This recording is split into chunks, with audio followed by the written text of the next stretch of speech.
Hello everyone, and welcome back to Off the Shelf Hobby. My name is Gaz, and I'm joined by, on my John, other side. hello. And today we're going to be doing our how-to video for the Drukhari. The Sweat Goblins have left Kamara, finally bouncing into 9th edition, and Water Codex. Honestly, Water Codex, but don't worry about it. If you're not too sure about how to play your new shiny army, we've got you covered. In this video, we're going to be covering over what the Drukhari are, what they focus on, how they play, and also some key tactics and stratagems if you want to take your game to a slightly more competitive edge. And without further ado, let's just jump right into it. The idea and the main backing of the Drukhari focuses around speed, death, drugs. So a standard, as we've said on the podcast, a standard night in Merthyr Tydfil. John is joining me today as the kind of our main Drukhari correspondent. Hopefully. And we're going to be going over, we're going to start off by going over some of the main ideas behind the Drukhari in terms of, yes, they are speedy, but how does that translate into game? So let's have a talk about some of the army rules. Main one being Power from Pain. So, Power from Pain is a ongoing effect that affects your whole army throughout the battle. And it upgrades and gets stronger with each ongoing round as your warriors sort of absorb the essence of violence and pain from the battle around them. So your Power from Pain abilities start off simply with an invulnerable save at 6+ throughout your whole army, then moving on to the ability to charge on the same turn that you advanced, and getting stronger and stronger as the game goes on. Another extra thing that you get with your main Drukhari list is the idea that you have poison weaponry. So instead of having to rely on sheer levels of flashlight or bolter fire from waves of Space Marines, you more focus on small, minute cuts that spread toxins into your foes. So that means regardless of the toughness, you're usually wounding on a flat rate based off the weapon, which is really fun. For a lot of the Cabals, this is a 4+ on a lot of their weapons. But for a couple of stratagems, other Cabals, other weapons, this can get as strong as always wounding anything on a 2+, regardless of the toughness. Even which with can vehicles. Be absolutely insane, even on vehicles. Extra thing that everybody in your army has, again, because these are a lot of the army rules, is blade artists. The idea that the Drukhari are constantly fiddling with that flip knife that their parents gave them when they were 10 so that they were kind of distracted for a while. But now they've mastered that blade, and specifically that whenever they're getting 6s to hit to wound in close combat, that is suddenly going from AP 1 to potentially AP 3 in some cases. So your close combat army, when you're re-rolling a lot of attacks and the amount of hits you can potentially get, you are most likely killing whatever you touch. Yeah, the fact that all of your army can get that extra AP, even your basic warriors with no specific melee weapons can have an AP at least a -1 on a good roll, is so powerful. Very. Alongside your army rules, and its main thing that we need to kind of specifically talk about is the Drukhari, even though they are Eldar, they are a very divided within their own divided race. Specifically, that there are 3 groups of that exist within the Drukhari sphere, and they all hate each other. You have the Cabals, which are your kind of the more mainline infantry. You have the witch cults, who are constantly on drugs, and you have the homunculus covens, which perform vile experiments because they really like it. They all hate each other, and this does have a game effect of a lot of their keywords and abilities don't particularly work with each other. However, there are many ways to take that and add that into your list so that you can get them to work together and balance out what buffs you get access to. The one thing that this new codex is pushing, and is definitely something to consider whenever you're creating a Drukhari list, is the Real Space Raid Detachment. This is the ability to bring together all those different elements of Drukhari into one centralized list. They can work off each other and buff each other as the game goes on. The other way you can take your army is through multiple raiding forces. These are smaller patrol detachments, but without costing the extra CP to add on multiple patrols into your army. As long as they are all Drukhari. But don't be worried, if you want to run a solo force, you're absolutely fine, because it is very, very easy in this book to be able to run Cabal and Witch and probably maybe Homunculus Covens as a battalion, but that's down to you. I can't personally see it, but we'll talk about that a bit later. Yeah, there's definitely room to build your army how you want it. If you want to include Homunculus Covens and Cabals, but no Witches. That's absolutely doable. If you want to combine all three, that's fine. There is literally no sort of limit. There's no that downside. You can't, yeah, that you can't get around or even get a bonus from in almost all of the detachment styles. The real space raid, the way it works is that you have a single battalion in your list, and you have to have an Archon, you have to have a Succubus, and you have to have a Homunculus. Each of those are your main HQs for each of those sub-factions, but your Archon has to be your Warlord, and if they are your Warlord, they gain an extra ability to give their reroll bubble of reroll hit rolls of 1 to every unit within 6 that is core. So your Witches are suddenly getting reroll hits in close combat. Your Talos, I believe, are also core. And for your long-range firing, can actually be a very, very helpful buff. That is one thing to consider. Obviously, the downside of these little bonuses being that you are kind of immediately filling up your HQ slots with these all 3 HQs, as well as filling up 3 troop choices immediately. But it's a sort of a small price for a small bonus, so it's definitely worth considering when you're building a list. And it gives you a lot of flexibility. And a lot of what this codex kind of highlights, especially in the direction that 9th edition is going, is the amount of flexibility and choice that you get as a player. So, when it comes to army composition, you're going to be looking at each of the different sections, the Cabals, Witches, and Covens, and their individual obsessions to make up your army. Starting off with the Cabal, which are definitely going to be your main shooting core of your army. These are putting out Splinter Fire, which is these poisoned rapid fire weapons, as well as a lot of Blaster and Lance Fire, which are these hard-hitting dark energy weapons. Within these Cabals, you've got a list of sub-factions or obsessions based off of the Cabal that the force that you're working with originates from. There are 4 named ones, and also there are 8 choosable options to mix and match to create your own Cabal, depending on how you want to go. These Cabals include the Cabal of the Black Heart, which is the actual main ruler of Kamara, which is Vect's personal Cabal. And a lot of their focus is, especially with Vect, is a lot about manipulating the game in terms of command points and even potentially the enemy's stratagems, which is very strong. Extremely. The stratagem that comes with the Cabal of the Black Heart increases the cost of your opponent's stratagems throughout the game, and is so brutal. It can be so sort of devastating to, for example, Marine players that are constantly using transhuman physiology, for example. There you go. The next Cabal on the list is the Cabal of the Poison Tongue. Now, the clue's kind of in the name with these guys.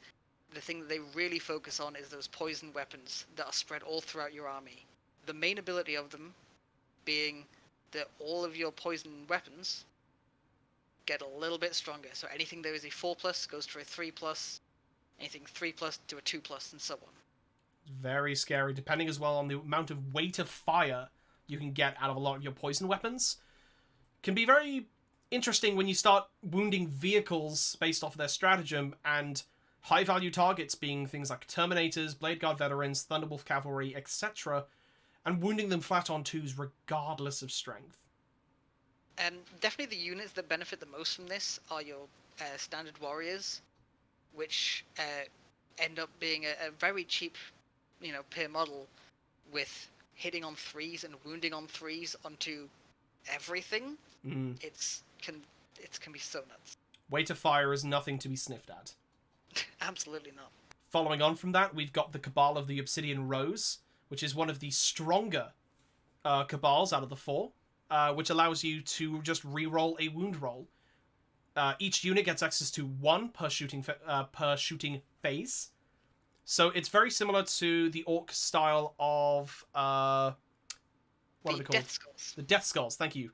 So being able to re-roll per unit 1 hit wound damage. With these ones, it's just the wound. However, this does apply to things like Ravages and blaster weapons and things like that. So you are, with them, it's manipulating about the timing to be able to enact that wound to just push the amount of damage you're outputting over the edge. The final named Cabal is the Cabal of the Flayed Skull. Now, they focus a lot more on aerial assault, whether that is themselves firing from the skies and therefore removing the effects of cover from some units, or firing into the skies and doing much more consistent attacks against flying units. You'd be very surprised what gets the flying keyword, especially in going into 9th edition. Oh yeah. The other kind of the pick your own sub-factions for your Cabals, they're interesting enough, but we're mainly going to highlight on the main focus ones. Feel free to pick up and reference your Drukhari Codex to kind of figure out, maybe you found a nice little combo that you want to work together depending on your options. But out of the main 4, there are some very tasty options there. Yeah, it is definitely worth having a look at some of the other Cabal options. Mainly just if you are thinking about creating your own lore behind your army, and you don't feel like any of the other Cabals fit that mold for you. And some of them are actually very tasty. So always keep that in mind, that you've always got optional rules depending on where you can kind of fit them in. And considering we're talking about Cabals, we should probably talk about the guy who leads them, the Archon. The Archon is going to be your main HQ, and is your only HQ for your Cabals. There are no named Archons. But to kind of supplement that, you've got the ability now to make them a Master Archon. Mm-hmm. It's an optional points upgrade similar to a Chief Librarian or a Chief Apothecary for your Space Marines. But this gives him access to a special Warlord trait, Relic, and the ability to upgrade a retinue of Cabalite warriors to suddenly make them Trueborn, which allows them to hit on 2s. This small points increase to give him all these different options and abilities is almost always going to be worth it. I cannot think of a list that would not benefit from this. It's a no-brainer. Absolutely no-brainer. Yeah. And is also technically a requirement for a real space raid. The main differences as well that we kind of mentioned between Cabal, Witch, and the Covens is that they have a specific Cabal, Witch, or Coven keyword. Archons do not influence Witches or Covens. Same go for the other way for a Succubus or a Homunculus. But one thing that you do need to notice is that Archons specifically can usually benefit a unit called Incubi. And they are absolutely terrifying. It cannot be stressed enough how just point effective they are. Mm-hmm. For the small cost that you're paying, you are getting so much damage out of each one of these models. And as Gaz previously mentioned, they work so well with your Archon. It should be at least noted that the Archon allows for Incubi to reroll hit rolls of 1. Incubi always hit on 2s in melee combat, and they have no shooting, they are all melee, and they can be potentially putting damage 3 out there. Very much contenders for things, especially with 3 wounds, and things getting wound increases, so those Blightlord Terminators that are wandering up the board, and they're very scary to deal with, you've got pretty much the perfect counter for them. But it is something that we should be noted when we're talking about Incubi and how strong that they are, that we mentioned Drazar. We had a discussion before starting this video, and Drazar, I personally believe, is very close to an auto take, but there are some arguments which we'll talk about in the key tactics of when you can take him. Yeah, he's definitely a model which, when you look at the buff that he gives, is very impressive. But then when you see the stat line on top of that, is incredible, and it is also real scary from the other side of combat. Moving on to some of the other units that you have in the Cabals, your mainline troops, your Cabal, and potentially your Trueborn, are pretty much, previously, they are the ones that sit inside Raiders and just shoot lots of poison at things, or interact with secondary objectives. But now with their a lot of their increases in terms of the weapons that they have access to, the damage output potentially that they have, and that the Cabalite Trueborn, alongside a Master Archon, are hitting on 2s, equipping them with a lot of the heavy weapons means that they are surprisingly scary. They're going to be mainly holding objectives, sitting inside transports, and most of your transports, being Raiders and Venoms, you being able to shoot out of, they have a very high rate of fire for the units that they are. Yeah, having these gunships of Trueborn warriors, or just standard Cabalite warriors, constantly moving around the board, is a platform of a lot of gunfire for a very low cost. depending on whether you go down the Poison Tongue route or you go down any of the other routes. There are ways to outfit your Cabalites to really maximize the obsession they get access to, and also ways to keep them safe. You're not really going to be fighting most things in close combat or wanting to be shot at by bolt of fire, so keep in mind that you do have transports. Speaking of which, your main transport options that you have are, you have your Raiders, which are kind of larger, basically pirate ships, I think is the best description for them. Yeah, they are definitely boats, definitely boats with with basically just a big spike on the front of it when they ram into people. They are open top transports, and they do have a transport capacity of 11, so you can get a unit of 10 plus the Archon. The main comparison is that you have your Venoms, which are toughness 5, and they are way faster with a smaller transport capacity to get them up the board onto potentially holding midpoint objectives, taking advantage of terrain, or going into the enemy's deployment zone. And Raiders, which are your slow for Drukhari's sake, but you're kind of your midfield holders. Bearing in mind as well, they are toughness 6. They are weak transports in terms of resilience. The offshoot of this, because it's basically built up the same kit, is Ravages. And Ravages is something that we definitely need to highlight, because yes, they're not transports, you're moving into your heavy support slots, but they are extremely scary. These are your deadly but nimble gun platforms, with a base kit of 3 Dark Lancers, putting out a huge amount of damage, and possible options of disintegrator cannons with similar sort of damage but more infantry focused. They are terrifying to deal with from the other side, even just to pin down. I cannot understate how important it is for these guys that they are so fast that you can always have the better position. You can always find the flank. Very, that is very much the case. And speaking of flanking, like the Ravagers themselves, the idea is that you're flanking, you're finding and picking out key targets on the other side of the battlefield, potentially using your Dark Lancers to focus on vehicles or large scary units of things like Terminators, chaff units potentially, and just clearing things out for, say, your Incubi transports or another unit that I'm going to mention, or potentially any other detachments you may have to get into the fight and hold that mid-board. Bearing in mind as well, they are maneuverable, but similar to the Raiders, they are very easy to kill. So bear that in mind when you're deploying and how you're moving to take advantage of terrain. A final unit that we want to highlight is the Mandrakes. Mandrakes from the Mandrake dimension. I think we wouldn't be able to get away with this video without mentioning the Mandrake dimension at least twice. No. Thank you, Alex. Are in reality, a sort of weird mystical unit that appear randomly on the battlefield and just basically cut down anything in their wake. They are highlighting this by the fact that they are one of the only units that you have that natively can be deployed outside of your deployment zone, similar to Space Marine Incursors and Infiltrators. They can throw out a wealth of attacks, and similar to being Blades of Fire, if your Archon somehow is nearby in a real space raid, that they can be buffed to be able to reroll hit rolls of 1, but they're already hitting on 3s anyway in close combat. They're hitting at strength 5 with a good amount of damage. It's something to consider. Mandrakes are great for being not necessarily objective holders, but also roadblocks. Because if, for example, an enemy wants to focus on a raider that's just poking its way out of cover, that may have a key unit in it, and focus on that, fantastic. That's less fire that's going into the Mandrakes. Otherwise, the Mandrakes are getting shot, and your Raiders and your Ravagers are protected. Because they can deploy just outside of 9 inches of the enemy's deployment zone, they are an immediate threat. You don't have to, have that tin hiding behind cover, have that a bit of time, waiting for them to get closer or trying to sneak your way closer to them. You are straight into the action, and the enemy has to react. You always want to put the enemy on the back foot, especially with this army.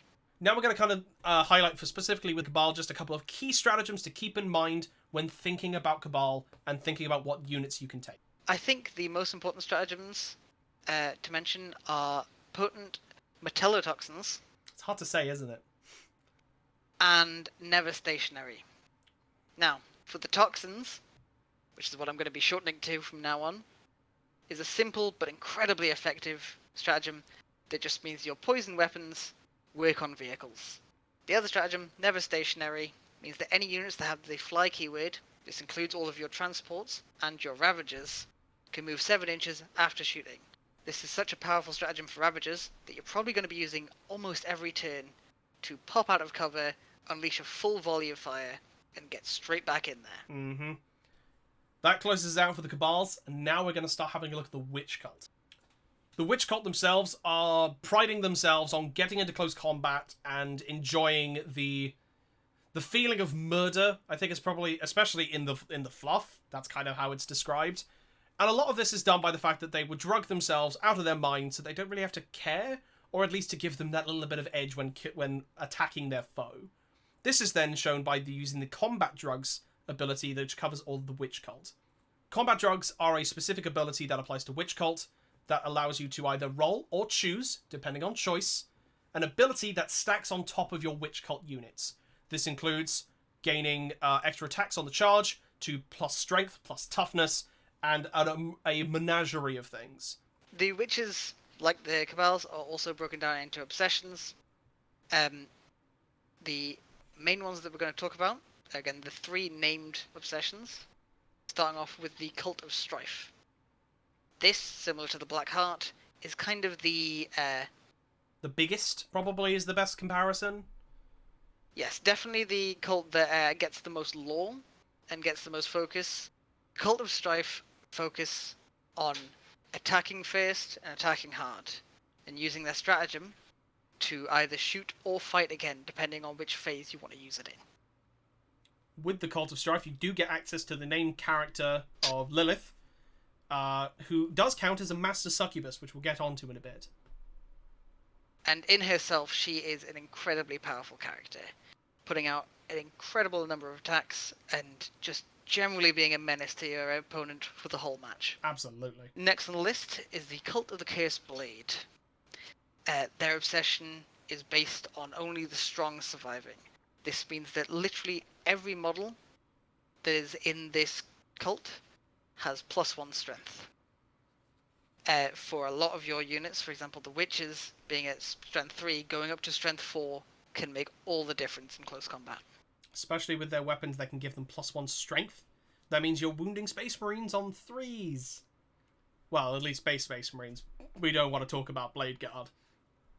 An additional bonus that you get alongside the Cult of the Cursed Blade is that, considering they want to cover themselves in tiny knives, that when people attack them, when you're making save rolls, any 6, that's an unmodified 6, on a save, does a mortal wound against the unit that's attacking them. Which can be very clutch depending on if, for example, they hit with another unit of sheer weight of attacks.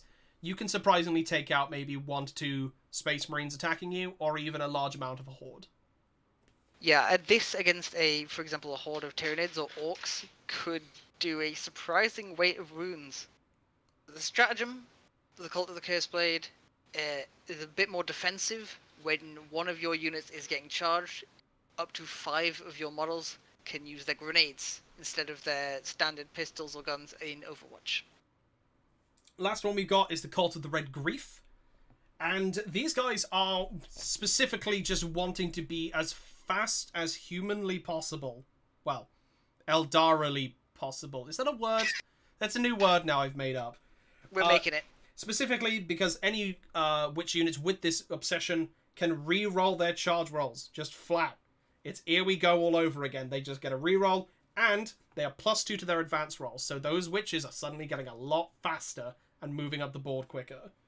And a reminder that once you hit turn 2, you get advance and charge army-wide for your Power from Pain. So those are some very spicy turn 2 charges coming in from a large unit of witches, most likely the Bloodwives, which have been upgraded, and they are killing probably a lot of what they touch, unless it's a V. Their stratagem means that after a unit from this witch cult have finished combat, or finished killing a unit in combat, they can use their consolidation to get into a transport, thus sort of securing them safety yet again.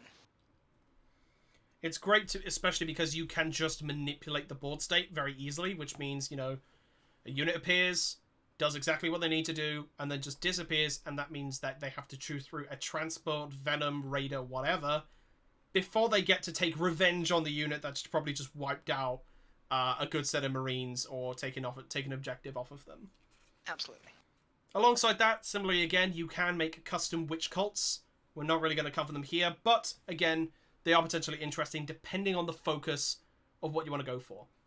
And an additional note that we do want to make is that the Cult of Strife did get an additional supplement, in big quotation marks, but they basically got a set of extra stratagems, warlord traits, and relics in the Warzone Caradon book, which is technically a campaign book. So take that with a pinch of salt. You can run Cult of Strife absolutely fine without that book, but that book just gives you some extra tools. So keep that in mind depending on how you're wanting to set your list up. So obviously, a Succubus is your main HQ that you'd be adding into a witch cult, and doesn't really interact with anything else, as we've mentioned before, but you can also give them the upgrade to be a Master Succubus. Master Succubus can then take an upgrade, a small points upgrade, for a unit of witches to make them Hecatrix Blood Brides, which is a lovely name. They're hitting on 2s in melee, +1 leadership, and when they Blade Artist with trigger, so you know those unmodified 6s to wound, instead of AP being AP1 or AP3. Anything that isn't a vehicle that they hit up against is going to have a hard time surviving through at least one round of combat. The Masked Succubus gets an additional Warlord trait, relic, and in addition, when they're making Consolidation move, it can move an additional 3 inches, and it can go basically in any direction. Consolidate move always has to move closer, but for them, they can just fuck off. So, and following off of that, we may as well have a quick chat about Lilith. And just kind of make mention of her, because she is a Master Succubus. She does count as a Master Succubus. And if you do take a real space raid, she can fill in a real space raid. Similar to Drizar, very much a close combat character. A lot of the characters are. She is specifically a character killer. That's the idea, is that she wants to take on characters in close combat. And she's rerolling hits and wound against characters. Absolutely terrifying. Especially with the amount of Smash Captains, buffing characters, Primaris Chaplains on bikes, specifically. I think with the way the game is set out at the moment, it is surprising to find any army not running lists with all of their HQ slots filled out. Oh, definitely. So having someone who is specifically meant for dealing with those is so powerful in a list. Alongside that, she has an extra thing for... in your command phase, you get to choose one. Until the end of the turn, this model can charge, in which it fell back. And then also, if it kills a unit in close combat, just a model of a unit, it can fight. She can fight again. With the amount of attacks that she throws out, she's throwing 7 attacks base, and her weapon allows her to spike more on 6s. That's an ungodly amount of attacks from a character. Yep. Yes, yes, it's flat 1 damage, but it is -3 AP. It's very scary to deal with. And she's hard to pin down because, again, she can just move wherever she wants. She's fast, and she has a 4-up invuln base. Anyone targeting her, including in close combat, is -1 to hit. So let's break down some of the key units and kind of like the playstyle, because they are a bit different to the Cabals.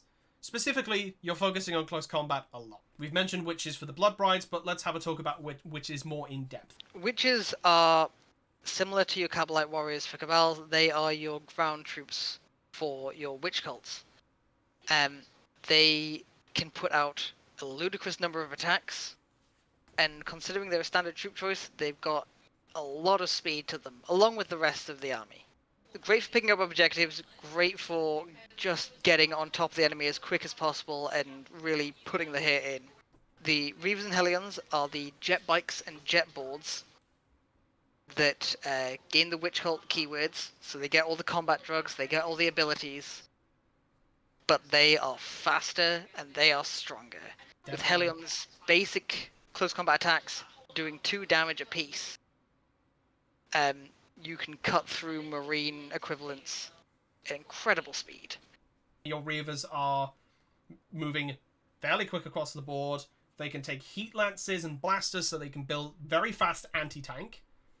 And then also charging over and then into units, which we'll kind of mention as a key stratagem that works really well with these guys. And the Hellions as well, being faster, well, just as fast in reality, very maneuverable, and can fall back and charge. Like the Cabals, these guys rely quite a bit on transports for their main ground troops, for the Witches. That's, again, Venoms and Raiders. And it works pretty much the same as Cabals. It's very much based on that, using that speed instead of to get away from fire. It's more to get into combat and to get up the board. They also come along with quite a few stratagems that work well for the Witch Cult to push them that little bit further, to make them that a little bit stronger. First one I want to talk about is the Shock Prowl stratagem. Now, this is quite an odd one in the fact that you need to buy an upgrade for your vehicle to use this stratagem on it. You add a Shock Prowl to a Raider, use this stratagem, and it does a lot more damage in close combat. It really is there to back up your Witches. I want to point out as well that the Shock Prow itself it's a 5-point upgrade.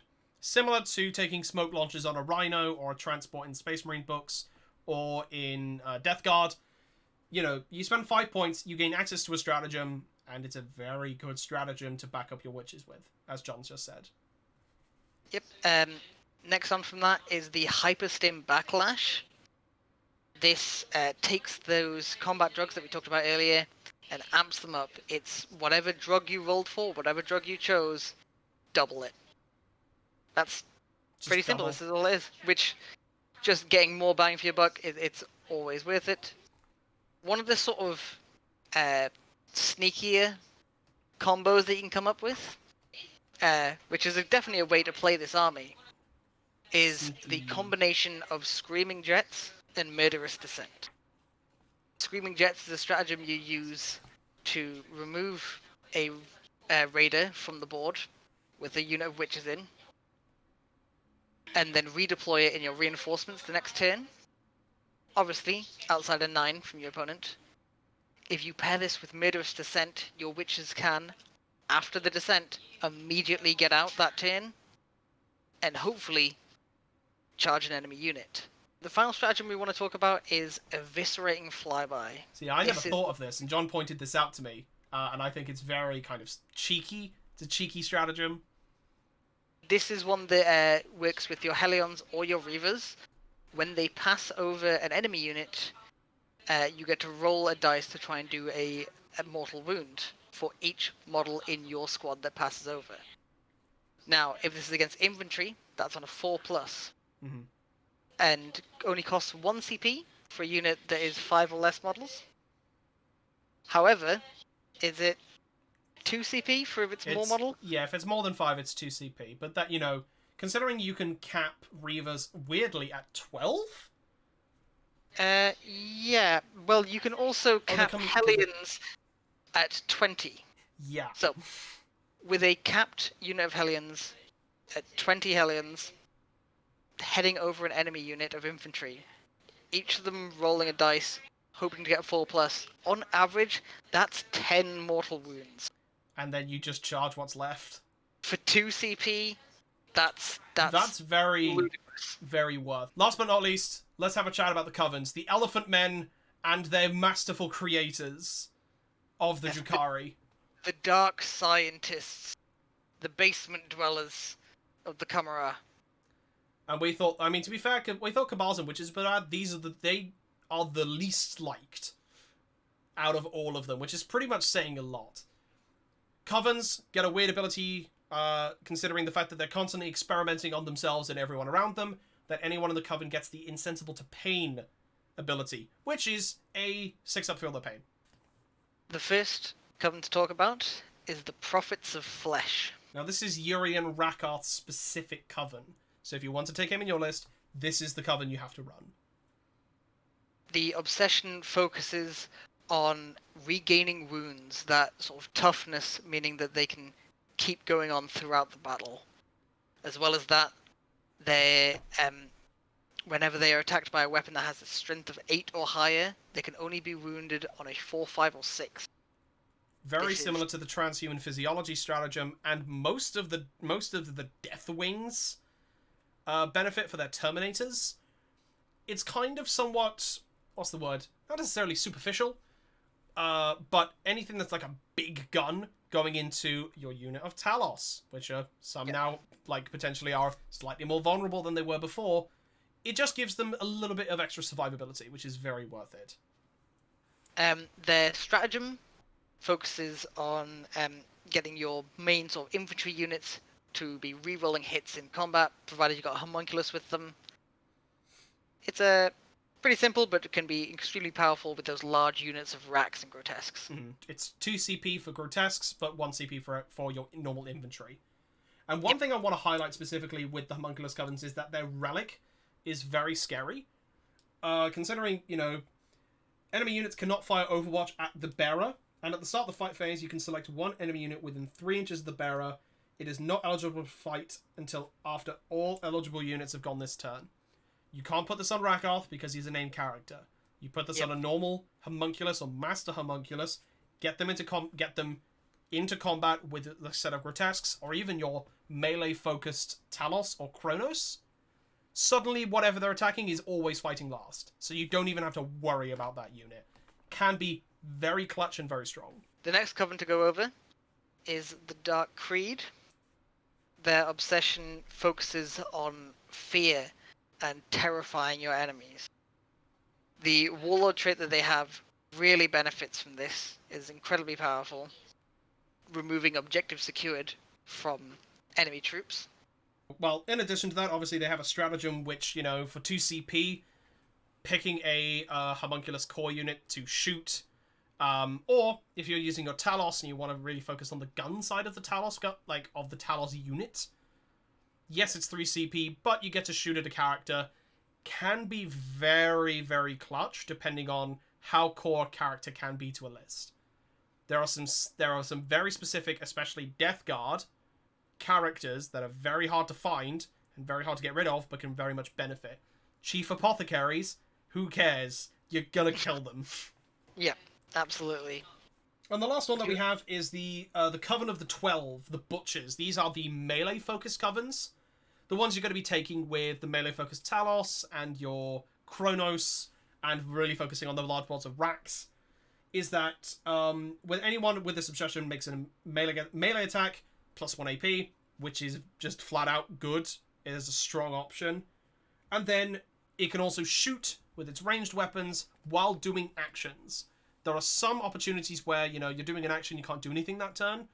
Now you can kind of move specifically large blobs of Racks onto objectives and still at least have them some sort of use instead of just being charged or shot at. The stratagem that comes with the Coven of 12 means that whenever your homunculus is consolidating, if it consolidates into an enemy character, it can put out a lot of mortal wounds. Yeah, that D3 plus 3 on a 6 is actually scary. It's very situational, but that's the point of a stratagem, is that you use it if somehow this situation goes about. And considering that your homunculus is going to be maneuvering around Racks, Grotesques, and Kronos, you're going to get them into combat probably with a character pretty easily. And then it's like, hey, take potentially 6 mortal wounds because I hate you. Which, for a lot of characters, will just kill them. Oh, yeah.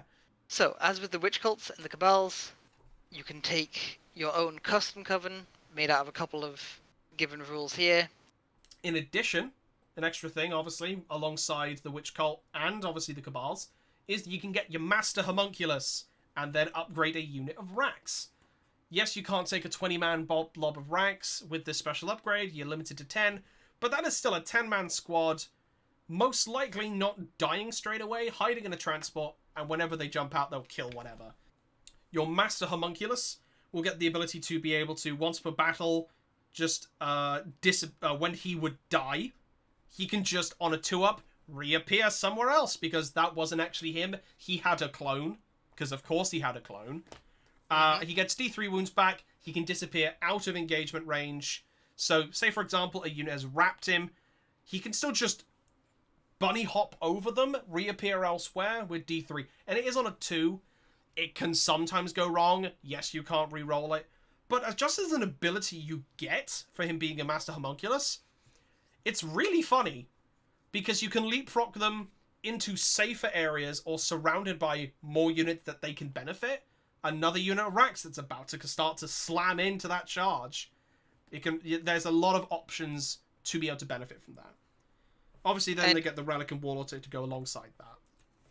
As for the Hemocytes, their upgraded Rack unit, they're getting an extra +1 to their invulnerable saves, which does combo with Power from Pain. And makes them so much more survivable. Yeah, turn 3, they suddenly have a 4-up invuln. Yep. And as well as that, once per phase, so that's shooting, fighting, psychic, the first failed save that they make just doesn't do any damage. Speaking of Rax, we may as well just start talking about those units and how they kind of break down. We should probably mention Urian Rakarth. I kind of made reference to him before. He is a very old model. They need a new one, we will say now. Absolutely. But he is the master of master homunculuses. He is Vect's personal homunculus. And that kind of shows because he has a lot of his own special abilities. He can just just roll and give mortal wounds to units in close combat with him. He can, again, similar, without the master homunculus one, he can just reappear because he counts as a master homunculus. So if you are running a real space raid, you can substitute him as well if you really want to, just to get those extra benefits. Normally getting the normal Master from Pain, which is, +1 toughness to anything within core for him. So Rax, Talos, Grotesques as well. But they're also giving him +1 strength. That's pretty good. I would also like to point out that Rakarth, one of his sort of more filthy abilities, I think, is the Contempt for Death, in which all attacks that target him do half the damage. It's really funny because, I've got all these damage 3 attack, these damage 2 attack. He's probably they're only 1 damage, so he's fine. Yep. Or it really fucks with mastercrafted weapons. If they're trying to blow him off the board with something that's damage, I don't know. In the case of Dark Eldar, you can get it up to damage 6 with the Dark Lance. That's damage 3 now. Yeah. Because fuck you, that's why. Obviously, we've got your Rax that we've mentioned. Even without the Hemocyte upgrade, they are still a decent unit to deal with. But your core kind of focus in terms of your Covens is going to be Grotesques. Grotesques and Talos and Chronos. So let's have a look at those in specifics. Grotesques are large monster... They're not monsters there. They actually have the infantry keyword on large bases. But these are specifically... You tool them up with big, meaty claws or flesh gauntlets, and you just run at something. And you'll probably kill it. Again, a lot of the themes of this is units that are super heavy melee focus. If they do get into combat, will definitely put up a really good fight. Grotesques being strength 5 base, alongside Homunculus potentially pushing them up to strength 6, toughness 6, 4 attacks base out of a base 3 unit, so that's 12 attacks, making them damage 2 and AP 2 with Blade Artists.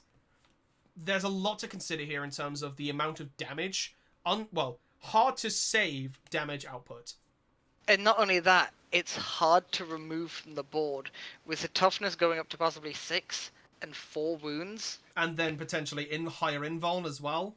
You've got to put out so much fire just to get rid of these things. And then you've got stratagems and warlord traits that could be regenerating runes for them. Mm-hmm. Last thing we kind of want to mention from the common stuff, because this is their kind of last key units, are the Chronos and the Talos. The Chronos are the kind of the close combat variant, focusing on their ability for Reservoir of Pain, which allows them to, after they do a lot of damage with their specific Spirit Leech tentacles, which is a fun word to say. Oh yeah. They are able to actually start healing and bringing back units of core. That doesn't specifically say homunculus core. It is Drukhari core. And Talos, from what I've seen and from what I read here, is that they are the more customizable option. They are the kind of the heavy weapons, but also main beat sticks. Well, not necessarily main beat sticks, but one of the other beat sticks for the Homunculus Coven, because they can be upgraded with heat lances, splitter cannons to take advantage of your poison, or to just throw out high levels of damage. But you can give them, in addition to that, they do have melee options of chain flails to throw out just a sheer weight of attacks at strength 6, 1 damage. Macro scalpels to do, higher levels of damage for a bit more kind of like... You can tool them, before I start rambling, you can tool them very much to focus on what they want to kill. One of the stratagems we want to highlight specifically that affects just Homunculus Covens is the Torturer's Craft. A lovely name for being able to reroll wounds on a unit. It's 1 CP for anything less than 10, so it does specifically work on Talos, Kronos, Grotesques, which is amazing for 1 CP, and you're not getting more than, you're not capping it. It's really good. The other stratagem I want to look at is Pain Siphon. Specifically, that benefits a unit that is near the Kronos. So if the Kronos is giving, the Reservoir from Pain ability to, one of your core units nearby, can also benefit from this. You pick a unit that is within 6 inches, and this is any Drukhari unit that is within 6 inches of a Kronos. When the unit that you've targeted kills something in either ranged or melee, it then treats its power from Pain to be round 5. So that means all of those abilities stack. You got a 5-up invuln, your +1 strength if you're a monster, and then your auto-passing morale. And I think in reality that covers most of the core main talky points of, how the Covens, how the Cabals, and how the Witch Cults work. Now we're going to this is the second half of the video, so welcome to the people who probably skipped it. Hello. Hopefully you skipped it because I realized how to actually do the timelines on YouTube, because that's weird. And now we're going to kind of talking about the key tactics bit. So the way that this is going to work is that we've got a list of tactics that myself and John have come up with. We've had a good chat about them, and these are kind of the ways that we personally see going forward, ways to play the Drukhari. However, if you know of a different way, or that if we're full of shit, please tell us in the comments below, and we'd love to open that dialogue, and probably update this video in a few weeks' time, depending on if there's enough outcry of something we've said that's very weird. Highlighting on your key tactics, there's 2 stratagems we got to talk about, right? Lightning fast reflexes makes a return. It makes a very good point that probably the Eldar, when they get theirs, and also Ynnari, will benefit, and most likely have because there was a carbon copy from the previous edition, but now it's, anything that's got the fly keyword, if it's a, it's not anything with the fly keyword. It's any just infantry or vehicle or biker. Wow. Is selected as the target of an attack. You can use this stratagem for the rest of the phase. They are -1 to hit. Which means, that Ravager that is able to start throwing out Dark Lance shots, your Raider that you've got your Drazar, Archon, and Incubi combo sitting in, or just any unit that is, somewhat most likely something maybe on midfield, or a unit that's just going to be easy to shoot at, dependingly, or is potentially just weak. Your 20-man squad of Hellions. Yeah, just all those Hellions now being suddenly -1 to hit. It's something to consider, because it's 1 CP, you're going to be using it every turn regardless, just because it just makes things more difficult for your opponent, and also makes just, your toughness 6 vehicles and everything else. You did that 7-inch move with Never Stationary, you weren't able to just get out of line of sight, they're able to maneuver so they can actually target you. Just throwing -1 to hit on it keeps things alive for longer, and that means you're more playing for your turn 3 to 4, instead of hoping that you survive turn 2. Yeah, so any ability that makes this army more survivable is always going to be worth it, because you are innately quite squishy. Yeah. So for 1 CP, on any unit being -1 to hit, it's so great. It's beautiful. It's beautiful. Yeah. The other one I want to kind of highlight is, if you go down the Real Space Raid route, you've got a 1 CP stratagem, which is Alliance of Agony. Yes, you have to have your Archon be your Warlord. Obviously, you give them an Archon Warlord trait.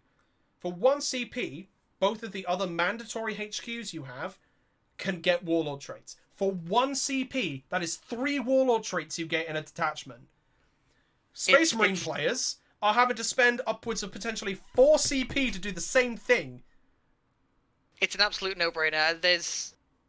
I cannot see a single situation where you wouldn't do this. Especially because, like, you know, you're taking all named sub-factions for each, you know, the Cabal, which, like, Cabal, Cult, and Coven. They all gain their specific warlord trait, and some of them are really good. Mm-hmm. Like, for 1 CP, why wouldn't you? Those are some of the key stratagems we want to highlight. Obviously, a lot of them are also based on, you know, your Cabal, Coven, and Cult units, as we've already highlighted in those sections, so if you want to go back, we will make mentions to them, but we're not going to explain them too much.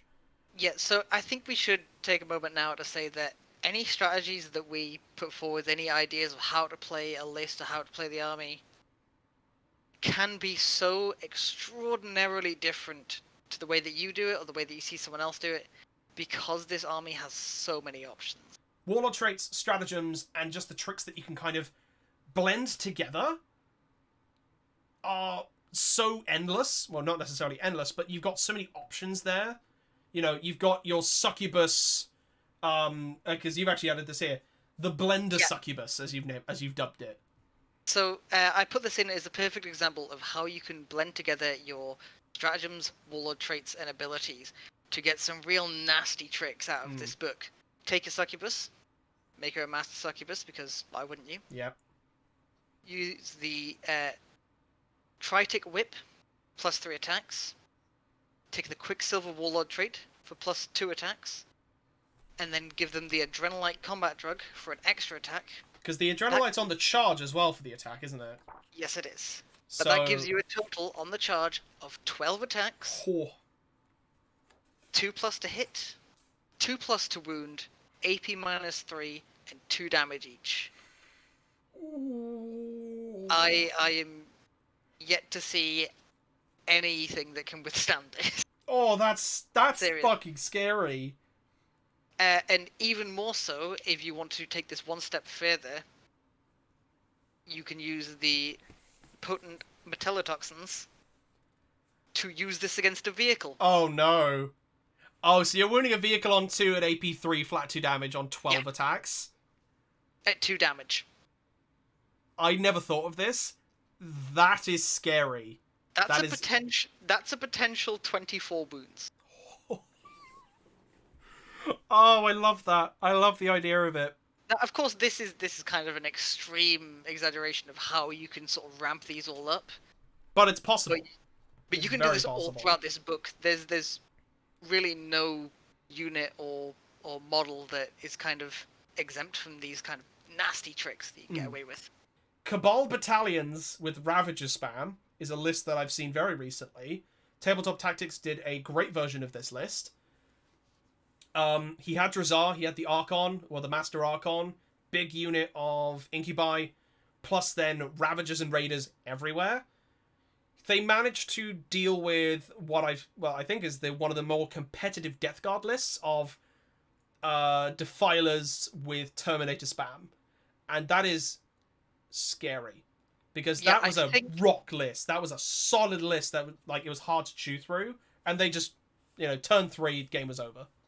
Yeah, I think it is very important to point out that with all of these options they have for combining the Cabals and the Cults and the Covens, with all of these options, it is still viable just to hard focus one of them. Oh, yeah. You can create some devastating lists just by hardlining one of these options. So keep in mind that there are many, many, many ways to play this. But if you just want to hardline and solo, just a Cabal or a Witch or a Coven, you do have options. One thing I think we should definitely mention is, especially now that you've got your new shiny 9th edition codex, is secondary objectives. And what you take as a secondary objectives for a Drukhari player. And I'm going to say this now, don't take your ones. I would disagree. Really? Actually. So, this comes back to what we were talking about, the Covens, and how they can play a lot on the opponent's leadership, causing quite a few models to flee. The secondary of Fear and Terror score 1 victory point at the end of the battle round for each model that fled from an enemy unit during this battle round. That you okay? No, I can see that. You can really, especially against armies that have a lot of models, these horde armies or guardsmen or nids or something like that. You can really, if you get 15 Hormagaunts to run away from you, That's true. you've maxed this out. That is a fair point. Okay, so I will retract and say that one is decent. However, when you're looking at things like killing characters or monsters by a melee attack by Drukhari, that is very particular for three victory points, and then one victory point if it was destroyed by if it was just destroyed by anything. If any unit, excluding character, monster, or vehicle, was destroyed by a melee attack by Drukhari, you score 1. That one's okay. Beasts of the Arena, don't even bother. Nope. Don't even. Not. Like, just don't. Same with Herd the Prey. At least, with Engage on all fronts, it doesn't matter if they're in, because you're still getting the points. With this, Yes. you are locked away if they walk into your side of the board. And I don't think that's good. It's not difficult for an enemy to say, oh, you've got that secondary, I'll move this one vehicle into your... And then, like, you've lost it then. Yeah. So it's like, okay, yes, you score it at the end of your turn. But then as soon as it gets to their turn, they just counter you, which means you have to deal with a problem that you didn't want to have to deal with, because then you lose points. You're forcing your own hand then, and putting yourself on the back foot. And I don't think that's going to really work well in your favor. The list of secondaries that I've kind of put together is Engage on all fronts. Obviously, you are the fastest army in the game. Plus, potentially, depending if you're really focusing on the Coven side, obviously go with the leadership one. Banners, raising banners is always odd. Or the Tom Layton special, as I like to call it, because he loves to go on about this. Deploying scramblers. Yep. You've got a lot of units in your army, cheap 5-man Cabalite squads that can hide in a building or hide behind cover, that can just raise a banner, deploy scramblers, get you some extra victory points on the side. Works out really well. Final one, thin their ranks.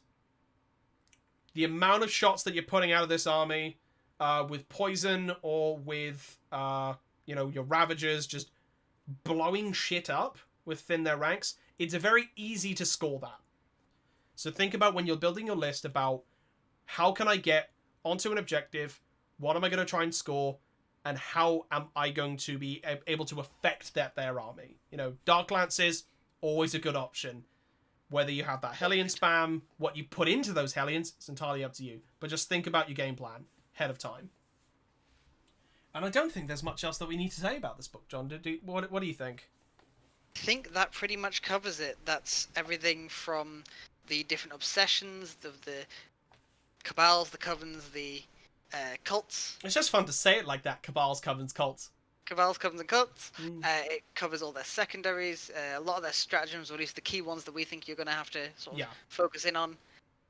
And definitely with saying, once again, this unit is so well balanced all the way through. There's really no wrong way to play them. There really isn't. They are fast, they are deadly, they are everything Drukhari is supposed to be. I will say, we got to applaud GW because they have made one of the most difficult armies to get into and the most difficult armies to play surprisingly straightforward.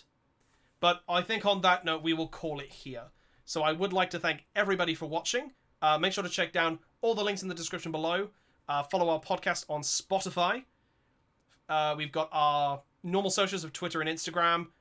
And also use the hashtag #OffTheShelfHobby so that we can find you and retweet any cool models that you're working on. Or use that hashtag to tell us that we're full of shit and you have a super amazing Drukhari list.